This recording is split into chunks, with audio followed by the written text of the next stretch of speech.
শ্রীমান মহাপ্রভু আমার নবদ্বীপের মাঝে লীলাবিলাস করছেন। এক এক দিন প্রভুর মধ্যে এক এক রকম ভাব প্রকাশ পাচ্ছে।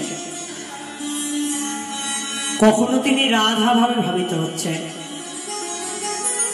কখনো আবার তিনি আমার প্রাণ গোবিন্দের ভাব ধারণ করেছেন। তিনি তো স্বয়ং ভগবান। কখনো আবার তিনি তার যত অবতার রয়েছে সেই অবতারের ভাব অঙ্গীকার করছেন। এক একদিন তার মধ্যে এক এক প্রকার ভাব দর্শন করছেন ভক্তগণ, আর ভক্তগণ সকলে সেই ভাব দর্শন করে আনন্দিত হচ্ছে। যা অতি গোপন তত্ত্ব, যা গোপনে ছিল তা আজ সুব্যক্ত করছেন আমার ভগবান শ্রীকৃষ্ণ চৈতন্য মহাপ্রভু। শ্রীমান মহাপ্রভু সব ভাবকে যেন আজ প্রকাশ করে দিচ্ছেন জগৎ মাঝে। জগৎ জীবের কাছে আর যেন কোনো কিছু গোপন থাকলো না, সব যেন প্রকাশ হয়ে গেল। প্রতিদিনের মতন আজও শ্রীমান মহাপ্রভুর মধ্যে এক ভাবের উদয় হয়েছে। কোন ভাব জানো? আজ প্রভু আমার গোপী ভাবে ভাবিত হয়েছে। চৈতন্য ভাগবতী বৃন্দাবন দাস ঠাকুর বলছেন, একদিন গোপী ভাবে জগৎ ঈশ্বর, বৃন্দাবন গোপী গোপী বলে নিরন্তর। একদিন গোপী ভাবে শ্রীমান মহাপ্রভু গোপী গোপী গোপী গোপী গোপী গোপী গোপী গোপী বারবার করে সেই গোপী গোপী বলছেন। ঠিক সেই সময় এক পড়ুয়া সেখানে এসে উপস্থিত হল। পড়ুয়া এসেছেন। পড়ুয়া এসে যেই না শুনছেন প্রভু শুধুমাত্র গোপী গোপী উচ্চারণ করছে, তখন সেই পড়ুয়া প্রভুকে ডেকে ডেকে বলছেন, প্রভু গোপী গোপী কেন বলো নিমাই পণ্ডিত, গোপী গোপী ছাড়ি কৃষ্ণ বলো হতরি, কি পুণ্য জন্মিব গোপী গোপী নাম লইলে, কৃষ্ণ নাম লইলে সে পুণ্য বেদে বলে। ও নিমাই পণ্ডিত, গোপী গোপী কেন উচ্চারণ করছো? গোপী নাম করলে কি কোনো পুণ্য হয় নাকি? বেদে বলেছে, শাস্ত্রে বলেছে কৃষ্ণ নাম করলে পুণ্য হয়। ও নিমাই পণ্ডিত, তুমি গোপী গোপী কেন বলছো গো? গোপী নাম ছেড়ে দিয়ে কৃষ্ণের নাম বলো। শ্রীমান মহাপ্রভু যে আজ গোপী ভাবে ভাবিত হয়েছেন তা তো আর ওই পড়ুয়া জানে না। প্রভুর হৃদয়ের কথা আমজনে কি করে জানবে, আমজনে কি করে বুঝবে? প্রভুর হৃদয় তো একমাত্র তিনি জানেন যিনি প্রভুকে ভালোবাসেন। আর প্রভু কৃপা করে যাকে জানান একমাত্র তিনিই তো প্রভুর ভাবটা বুঝতে পারেন, জানতে পারেন। আমজনে কি করে বুঝবে?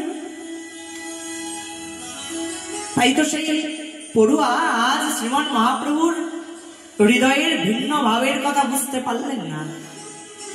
আর তাই তিনি প্রভুকে বলছেন, নিমাই পণ্ডিত কৃষ্ণ কৃষ্ণ বলো, গোপী গোপী কেন বলছো? হে গোপী নাম বললে কি পুণ্য হয়? সেই পড়ুয়া জানে না যে গোপী গোপী যদি কেউ বলে তাতে আমার ভগবানের বড় সুখ হয়। বৃন্দাবনে যদি কেউ যেতে চায়, যদি কেউ ভগবানের ভজন করতে হয়, তবে তাকে আগে যে গোপীর চরণেই শরণাগত হতে হবে। গোপী অনুগতি বিনা ঐশ্বর্য জ্ঞানী, ভজিলেও নাহি পায় ব্রজেন্দ্র নন্দনে, তাহাতেই উপমা লক্ষ্মী করিলা ভজন, তথাপি না পাইলা ব্রজে ব্রজেন্দ্র নন্দন। গোপীর চরণে শরণাগতি ছাড়া তুমি যতই ভজন করো, তুমি কখনো ব্রজেন্দ্র নন্দনকে পাবে না। এর দৃষ্টান্ত কে? স্বয়ং লক্ষ্মী দেবী, যিনি আজও বৃন্দাবনে কেশিঘাটের ওই পারে বেলবন, যমুনার ওই পারে বেলবন, সেই বেলবনে আজও লক্ষ্মী দেবী ভজন করছেন। গোপীর চরণে শরণ নেন নাই, তাই তো আজও তিনি ভগবান শ্রীকৃষ্ণকে পান নাই, আজও গোবিন্দকে পান নাই। কিন্তু সে কথা ওই পড়ুয়া কি করে জানবে? তাই পড়ুয়া বলছে, নিমাই পণ্ডিত গোপী গোপী ছাড়ো, গোপী গোপী ছেড়ে কৃষ্ণ বলো। প্রভু তো আজ গোপী ভাবে ভাবিত হয়েছে, তাই পড়ুয়া যেই না বলেছেন গোপী নাম ছেড়ে কৃষ্ণ বলো, সঙ্গে সঙ্গে প্রভু আজ রেগে উঠেছেন। আয়, কি বলছো তুমি? কৃষ্ণ কেন বলবো কৃষ্ণের নাম? না না, আমি তো কৃষ্ণের কথা বলবো না। কৃষ্ণ কেমন? কৃষ্ণের কথা আমি বলবো না। কেন বলবো তার কথা? যিনি ছলনা করে বালিকে বধ করলো, যিনি স্ত্রী জিত হয়ে ওই সুপর্ণকার নাসা কর্ণ ছেদন করলো, না না না, সেই কৃষ্ণের নাম আমি করবো না। আজ গভীরভাবে ভাবিত হয়েছেন তো, যেন মান করেছেন কৃষ্ণের প্রতি, ভগবানের প্রতি। তাই গোপী ভাবে শ্রীমান মহাপ্রভু আজ অমন কথা বলছেন, কৃষ্ণ নাম করবো না। গোপীরা যেমন করে মান হলে কৃষ্ণকে বলতো, ও কৃষ্ণ কেন এসেছো? চলে যাও চলে যাও চলে যাও, এখান থেকে কেন এসেছো?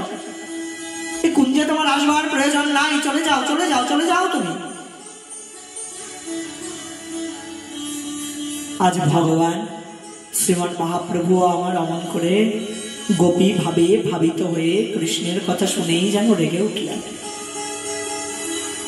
আর বারবার করে যখন পড়ুয়া বলছে কৃষ্ণ নাম করো, কৃষ্ণ নাম করো, কৃষ্ণ নাম করো, শ্রীমান মহাপ্রভু আমার আজ হাতের সামনে একটি লাঠি দেখতে পেয়ে সেই লাঠিটা নিয়ে আজ সেই পড়ুয়াকে মারতে ছুটলেন।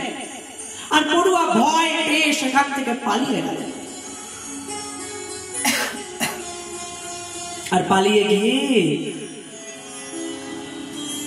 বাইরে যারা ছিল নবদ্বীপবাসী সবাইকে ডেকে ডেকে বলছেন, আয় তোমরা সবাই বলো নিমাই নাকি বৈষ্ণব?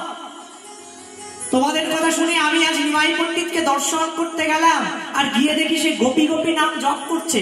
আমি যখন তাকে কৃষ্ণ নাম জপ করতে বললাম, সে ঠেঙা নিয়ে আমার পেছনে পেছনে ছুটতে লাগলো। আমার বড় ভাইও ছিল, তাই আমি বেঁচে গেলাম, না হলে হয়তো আজকে বেঁচেই ফিরতে পারতাম না। পাপিষ্ঠগণ এ কথা শুনে হাসতে লাগলেন, যার যেমন মন। পাপিষ্ঠগণ বলতে লাগলেন, ও তাই বুঝি? এই নাকি সে এত বড় পণ্ডিত, এই নাকি সে ব্রাহ্মণ, এই নাকি সে বৈষ্ণব, বৈষ্ণব হয়ে ব্রাহ্মণকে মারে, এটা আবার কেমন ধর্ম তার? আবার কেউ কেউ বলছে, আরে তাকে বৈষ্ণবী বা বলবো কি করে? বৈষ্ণব তো সে যে বিষ্ণুর ভজন করে, যে কৃষ্ণের ভজন করে। নিমাই তো শুনছি আজকাল গোপী গোপী জপ করে, তাকে আর বৈষ্ণবী বা বলবো কি করে? প্রভু হৃদয়ের কথা, হৃদয়ের ভাব পাপিষ্ঠগণ বুঝতে পারল না, তাই তারা তাদের মতন করে যা যা খুশি তাই বলতে লাগলেন।